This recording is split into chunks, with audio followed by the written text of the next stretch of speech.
MP Srimati Priyanka Gandhi. Inaugurate the auditorium by lighting the ceremonial lamp. After unveiling the flag, Srimati Priyanka Gandhi and Rahul Gandhi നിർമ്മിച്ച auditorium Lok Sabha പ്രതിപക്ഷ നേതാവ് ശ്രീ രാഹുൽ ഗാന്ധിയും വയനാട് ബഹുമാന്യനായ ഈ ചടങ്ങിന്റെ അധ്യക്ഷൻ കൽപ്പറ്റ നിയോജകമണ്ഡലത്തിന്റെ പ്രിയപ്പെട്ട MP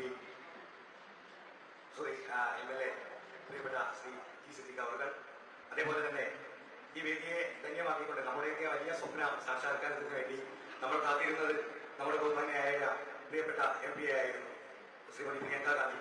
പക്ഷേ നമുക്കറിയാം, നമ്മളെ ഏറെ സ്നേഹിച്ചിരുന്ന ശ്രീ രാഹുൽ ഗാന്ധി, നമ്മുടെ ഫോർമർ MP, ഓപ്പോസിഷൻ ലീഡർ, അദ്ദേഹം തന്നെ ഇവിടെ എത്തി. നമുക്ക് ഇതിലും വലിയ ഒരു സന്തോഷം ഇനി കിട്ടാനില്ല എന്നുള്ളതാണ് നമ്മുടെ ഏറ്റവും വലിയ വാർത്ത.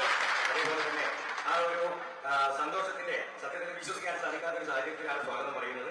വളരെ സന്തോഷകരമാണ് നമ്മളെല്ലാവരും. അതേപോലെ തന്നെ വേദിയിലുള്ള മറ്റ് മഹത് വ്യക്തികളെ എല്ലാവർക്കും സ്വാഗതം ആശംസിക്കുക എന്നതാണ് എന്നുള്ള അർപ്പിത വേദിയിലേക്ക് സ്വാഗതം ചെയ്യുന്നു. അതേപോലെ തന്നെ ഈ ബഹുമാന്യനായ നമ്മുടെ അസിസ്റ്റന്റ് സെക്രട്ടറി, അതേപോലെ തന്നെ വളരെ പ്രിയപ്പെട്ട ശ്രീമതി മിനി, നമ്മുടെ ഗ്രാമപഞ്ചായത്ത് സെക്രട്ടറി, വളരെ